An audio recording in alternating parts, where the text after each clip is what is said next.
Hey guys, welcome back to my channel. I have another info video for you guys today. So this one is going to be a start of the series of the hysterectomy surgery. And I will be going through kind of the same like I did for my top surgery. So this is video 1. So this is going to be about insurance and letters. So whether you're getting a histo for bottom surgery or for gender dysphoria, many insurance companies who cover gender-affirming care will also cover a hysterectomy as part of the treatment for gender dysphoria.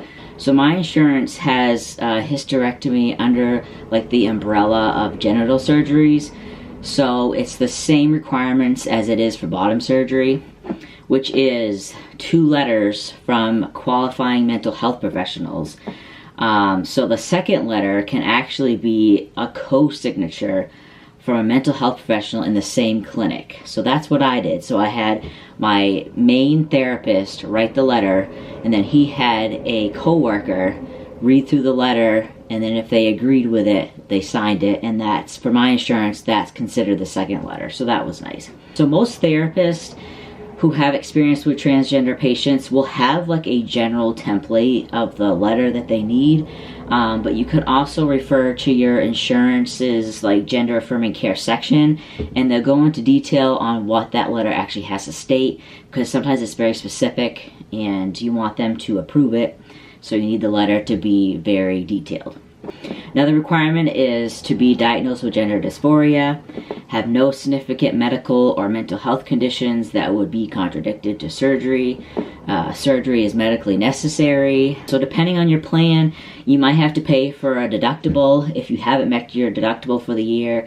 Most easy hysterectomies are day surgeries. So that means you're in and out the same day. Of course, this will vary on your situation as well. Generally, it is cheaper if it's considered a day surgery, and more expensive if it's considered like an inpatient, which would mean you have like a hospital stay. So with the inpatient, it's usually like a percent that you have to pay. So something like 20%, up to your maximum out of pocket per year. So again, this is gonna vary between insurances. But it's pretty straightforward. Like I said, most insurance companies who cover gender-affirming care actually cover the hysterectomy too.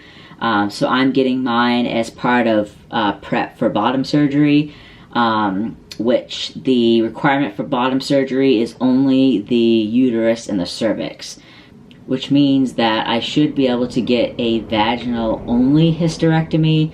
So what that means is everything is done through the vaginal canal. There's no laparoscopic done either, so a lot of trans guys get the laparoscopic, which is like the little incisions, like really tiny incisions where like the robot goes in.